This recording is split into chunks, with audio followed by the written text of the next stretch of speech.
staying healthy, staying sexy, staying young is what living life is all about. And if you have doctors that have proven treatments that keep people young and healthy so they don't get sick, you want people to know about these treatments and that they exist. Coming up today, we have an amazing show. You're going to learn everything you've ever wanted to know about Lyme disease with Dr. Darin Ingels, one of the foremost experts on Lyme disease and his alternative ways of treating that. This episode is brought to you by Gainswave. Gainswave is a treatment done at your doctor's office to optimize erection quality without the needs of Viagra, Cialis. It's non-surgical, there's no needles, and it has an amazing success rate. To find a Gainswave provider, go to Gainswave.com. That's GAINSWAVE.com. Hello, this is Mark L. White, and I am here with Dr. Darin Ingels in Irvine, California. Dr. Ingels is one of the foremost experts on something I'm about to learn a lot about, which is Lyme disease. Nice to meet you, Dr. Ingels. Oh, it's nice to meet you, Mark. Thank you for having me on. Now, I really don't know anything about Lyme disease. Is that something I need to be concerned about? Can it hit anybody? Tell me about it.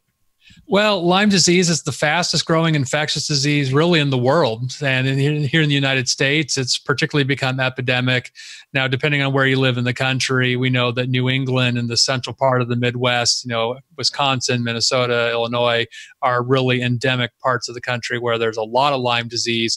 But what we've seen over the past few decades is that it's been spreading. And Lyme disease has been reported in all 50 states of the United States right now, and Canada. So, it doesn't really matter where you live in the US. It doesn't mean you can't get exposed. And particularly for someone who spends a lot of time outdoors, particularly if you enjoy hiking and camping and being out in the woods, you have to be really mindful about your risk of exposure. Is treatment just putting off all over your body if you're going to walk outside?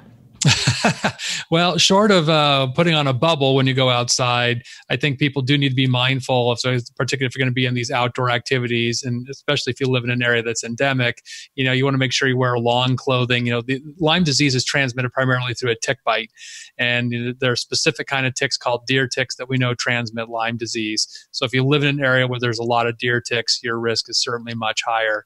But there's other kind of ticks out there in the United States that can transmit other types of infections outside of Lyme disease. So we're always very conscientious about that as well. But if you're going to be outdoors, really long clothing helps protect you. Obviously, it's a barrier between your skin and the tick. And there are certain things like essential oils that you can spray on that ticks don't like very much. And so it's another way that you can naturally help keep these ticks off your body if you're going to be outdoors. I want to learn more about Lyme disease, but first I want to learn more about you and why you were passionate to, you've written books on Lyme disease. You've made this your whole career. Did you ever contract Lyme disease? Was it something you've just been passionate about? Yeah, that's exactly what happened. I was living in Connecticut at the time. And for people who don't know, Lyme disease is actually named after Lyme, Connecticut. It's a city in Connecticut where they first identified, this cluster of children that had these very unusual arthritic symptoms, and eventually identified as what we now call Lyme disease. And about 2 weeks before I opened my own practice, I got infected, and I had classic Lyme disease with headache and fever and a big bullseye rash on my leg. And I got treated right away and felt fine really after 4 or 5 days of antibiotics. But when I opened my own practice, I was busy doing everything. If anyone owns their own business, they knows what it's like. That you're a jack of all trades. And so I was working very long days. And about 8 months into that program, I started relapsing and having symptoms again. So I started antibiotics again. I didn't get better, and really went through 9 months of changing antibiotics and just got worse. So I was fortunate to have known a doctor in New York City who was treating with herbs, particularly Chinese herbs. And I saw him, and he started me on his treatment. And really in about 3 or 4 weeks, I felt about 85% better. So it was really my reminder as a naturopathic doctor that I needed to take a look at how much I was sleeping and how I was taking care of myself. And I really hadn't been doing that. So even after taking care of all that, it still took me about another 2 years after that to feel like I got my life back. But eventually I started applying what I was doing for myself, for my own patients, and they started to get better faster. And that really prompted me to write the book last year called The Lyme Solution, to really help educate people about Lyme disease and find natural solutions for overcoming it. So is there a cure then for Lyme disease? Well, that C word's always very cautious. I mean, we get people to a point where they're symptom free. Unfortunately, our technology is not developed to the point where we can measure whether Lyme is still in your body or not. We're looking at your immune response to the Lyme organism. So I'm of the opinion that I don't know that we eradicated it 100%. But certainly we can get people to a point where they live symptom free. And it's an arduous task. And depending on when you get diagnosed and what sort of circumstances you've had leading up to it, kind of dictates, how things may go from there. But it's really about, taking care of your whole person when you're dealing with Lyme disease and not just focusing on treating the infection by itself. Okay, so let's say I go camping and I get bit by a tick. Do I get tested right away? Should I be freaking out? Is there walk me through that? Well, if you ever find a tick on yourself, I think it's good, again, if you live in an endemic area, to educate yourself on what a deer tick looks like. These ticks are teeny tiny. They're very small. Even a fully engorged tick is only slightly bigger than the pinhead of a needle. So they're really small. They're hard to see. A lot of the ticks that people find on themselves, which are easier to see, are dog ticks or wood ticks, which are a little bit bigger and have a different shape. But if you find a tick on yourself and you're not sure, you can always save the tick, basically put in a little Ziploc baggie with a wet cotton ball, and you can send it off to any number of different labs that will test the tick directly and see if it carries Lyme or any of these other co-infections. But for people who live in endemic areas, if we know the tick's embedded, we don't really know how long it takes for a tick to be embedded before it can infect you. The CDC used to say it takes 24 hours or longer, but some of the new research suggests that it's much faster than that. And most people who get bit by a tick, they don't know when they got exposed. So it's not practical to know.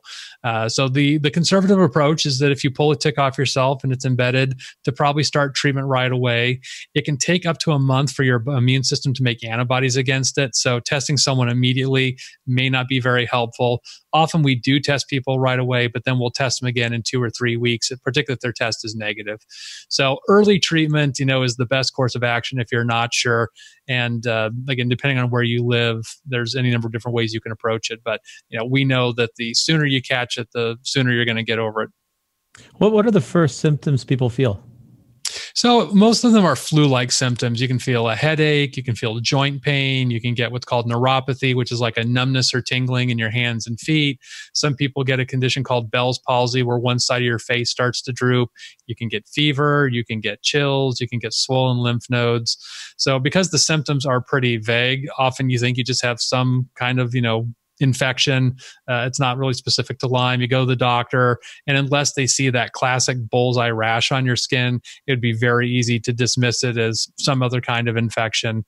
But that bullseye rash, which is a telltale sign of Lyme, unfortunately occurs in maybe 40% of people or less. So the CDC says it happens in 80% of the people, but when you look at the research, it actually suggests it's much less frequent than that. So for people who do get that rash, it looks like an actual bullseye or a target on your skin.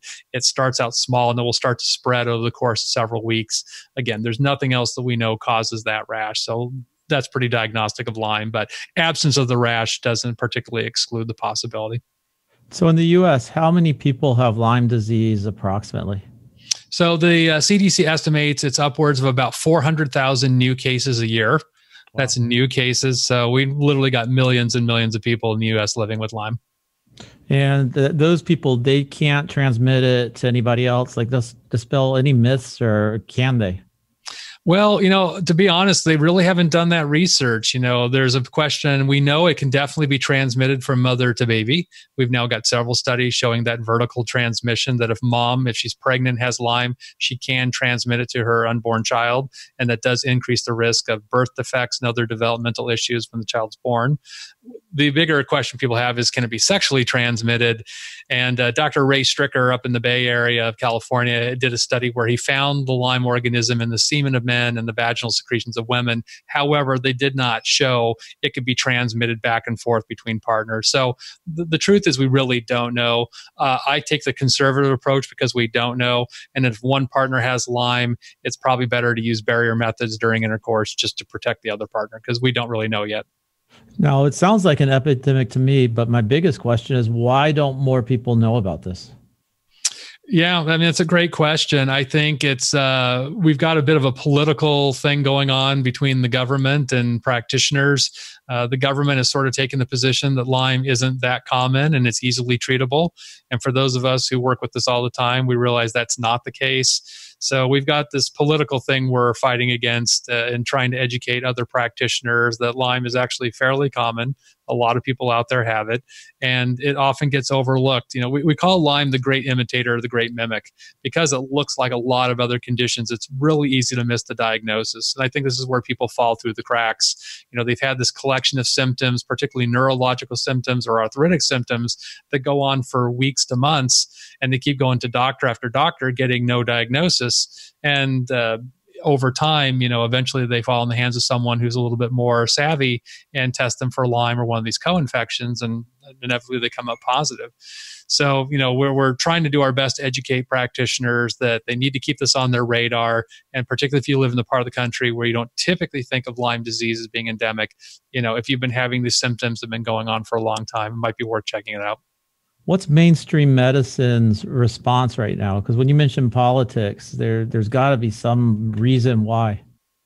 Well, the Infectious Disease Society of America, who's really kind of, been the one to lead the charge on Lyme disease from a conventional perspective. And the CDC for many years was actually following their guidelines. And their guidelines were basically, again, it's a easy to treat infection. And if you have Lyme disease, you probably have the classic symptoms and the bullseye rash. And, 10 to 21 days of antibiotics is adequate to completely eradicate it. But when you actually go into the research, it doesn't corroborate that opinion at all. And for reasons beyond that, I can't really explain why we haven't evolved past that. This has been the mainstay of the CDC and the IDSA for the last 40 years, with all the research that's come out suggesting that Lyme is an extremely slow-growing organism. It's very difficult to kill, even with appropriate antibiotic therapies, and that there is a percentage of people that, even with appropriate treatment, will go on to have long-term symptoms. So I don't really understand the logic of why there's been so much resistance from the conventional medical community on this when we've got so much data suggesting otherwise. But, that's kind of the state of affairs right now. So when you have Lyme disease, you'll have it 10, 21 days. It may go away and then it returns a year later, 6 months later, every 3 months, or is it unknown? Well, it really varies a lot from person to person. I see a lot of Lyme patients and I kind of say, look, how Lyme affects you might be different than how it affects other people. Although there are a lot of symptoms that are common amongst people who have Lyme disease, there's also a lot of variability. I mean, there's upwards of 100 different symptoms associated with Lyme disease. So again, because a lot of these symptoms tend to be vague and not specific to Lyme, they just often get misdiagnosed as being something different. I like that term, the grand imitator. You see a lot of children. Does it affect children differently than adults? It can. And depending on the age of the child, I think where adults will see more typical classic Lyme symptoms, which is predominantly, headaches and fatigue and joint pain and sort of various neurological issues. In kids, we might see some of that, but often we'll see more behavioral problems in school, focus, concentration. We'll see changes in their handwriting, depending on the age of the child too. Sometimes if they're very young, we'll see developmental issues. A lot of these kids might have developmental delays, whether it's speech, rolling over, walking, particularly if we think mom might have transmitted it to her child. So again, there's a pretty wide presentation, but with kids, we are a little bit more mindful about some of the behavioral stuff. Do they get misdiagnosed with ADD, or is that also, you see that a lot, or other diseases? I mean, ADD can be part of the picture. I mean, I think ADD by itself wouldn't really necessarily raise an alarm for Lyme, but if they had ADD and they had joint pain and they had other, neurological symptoms, that collection of symptoms would certainly raise a red flag for me. So what are so let's talk about the alternative treatments and how you help your patients. So, my perspective again is that, Lyme at some point stops being just an infection and really sort of triggers this autoimmune process. So when we start treating people, we don't want to think about just killing the bug. We want to look much more comprehensive than that and focus on the whole person. So it really starts with gut health. We know that the gut accounts for up to 80% of our immune function. So if the gut's not functioning well, it's really hard for the immune system to function well. So we spend a lot of time with our patients talking about how to improve their digestion, absorption. And then once we feel like the gut's working well, we talk a lot about diet. Diet is critically important for getting well, just because everything you put in your mouth has an impact on your gut function, your immune function, and also you're giving your body the right nutrients to repair itself and heal. So, gut and diet are really kind of the foundations that apply to everybody. And then beyond that, we start getting into different types of herbal therapies to help go after the Lyme organism or any of these co-infections. So we've got a lot of different herbs in our repertoire that we can use to help, target the organism. And I think what a lot of people don't realize about herbs is that, herbs do a lot of different things. They're not just antimicrobial. They're anti-inflammatory. They're helping improve circulation. They're helping soothe, irritated mucous membranes. They're helping with tissue repair. So unlike antibiotics, where its job really is just to kill the bug, with herbs, we're getting all these broad effects. So we can mix and match different herbs to combine these different effects for each patient so that we're going after the target organism, but we're also helping improve, their health and reducing inflammation. I would assume, though, that somebody who's gone to see you after they've been to a traditional doctor, they've probably gone through antibiotics 3, 4, 5 times. So their gut's probably not in great shape. That's a very common scenario. If they've gone down that route and they've been on, months or years of antibiotics, that's a normal thing to happen. I think even when you're taking probiotics and you're trying to, you may be able to keep yourself from getting diarrhea from the antibiotic, but you're never going to completely replace what gets wiped out when you take antibiotics, particularly long term. So often we are doing a lot to help repair the gut, and that can take several weeks to months to occur. But in the process, I think the effect of plants on the gut is much less damaging than the effect of antibiotics. So I find they actually work pretty well for most people. And what diet do you recommend for somebody who has Lyme disease? So I actually recommend, having done, a lot of different types of diets from, autoimmune paleo to keto, I actually promote what's called an alkaline diet. And an alkaline diet is really about eating foods that as they break down in your body, really make your cells more alkaline. With the exception of your skin, your stomach, and your bladder that are very acidic to protect against outside invaders, the rest of your body and your cells pretty much work on an alkaline pH. So as you eat foods and they break down and starts to shift your body pH, what we really find from the research is that it helps reduce inflammation, helps promote cellular repair, helps promote bone growth. We just get all these other added benefits just by changing the type of foods that we eat. And I also like it too because it's a very sustainable diet. Now, I found when people were doing keto, it was fine for a month or two, but then they got really difficult and hard for people. And same thing with autoimmune paleo. So, an alkaline diet's really a plant-based diet where we're eating limited, lean meats and, getting rid of all the junk food out of the diet. What's the difference between that and a paleo diet? I think the biggest difference on a paleo diet is that there's incorporation of more animal protein. Most people on a paleo diet will eat probably 2 or 3 times the amount of animal protein that your body necessarily needs. So in an alkaline diet, it's not that you're not eating it, but you pretty much limit it to about 20% of your total intake for the week. So you're really focusing more on eating plants than you are animals. And I assume you're cutting out sugar, carbs, or gluten? Yep.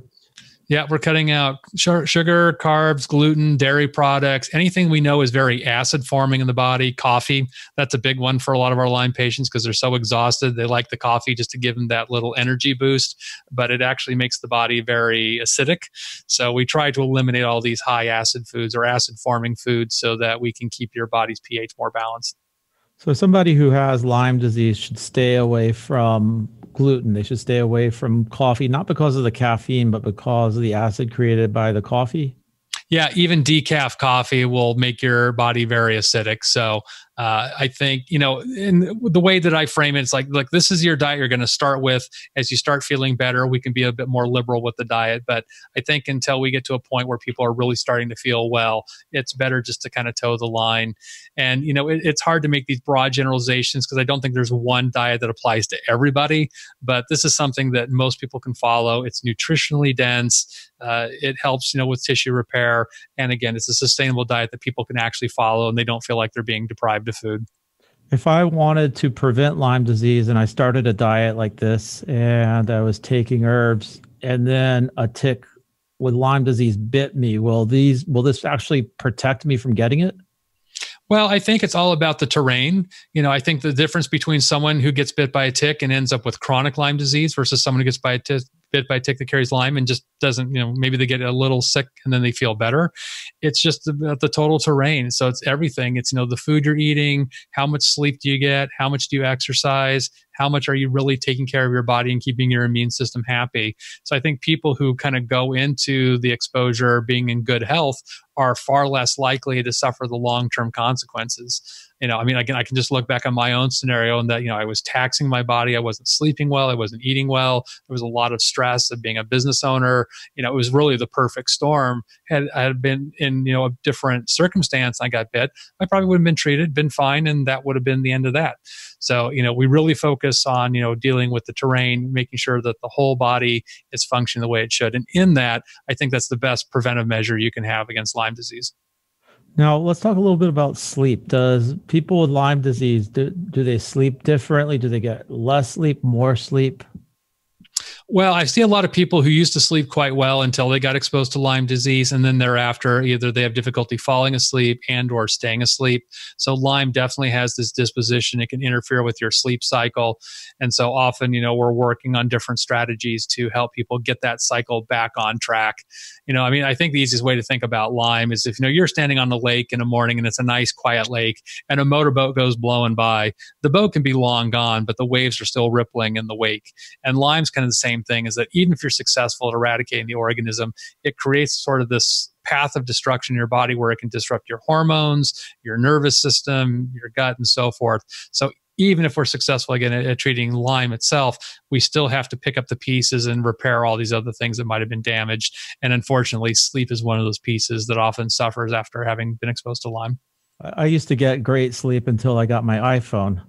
That keeps me awake at night. But we know sleep is important. What recommendations, just as a very successful naturopath, how would you help people sleep better? What do you recommend? So sleep is a pattern, and you've got to be committed to keeping that pattern on track. So that means no electronics an hour and a half to 2 hours before you actually want to go to bed. We've got plenty of research now showing that blue light that comes off your iPhone and iPad and computer screen actually stimulates your brain, makes you think it's daytime. So that definitely gooses up our sleep. And so many of us have gotten in the habit of, pulling our iPhones out, as we go into bed to check email and see what's on Facebook.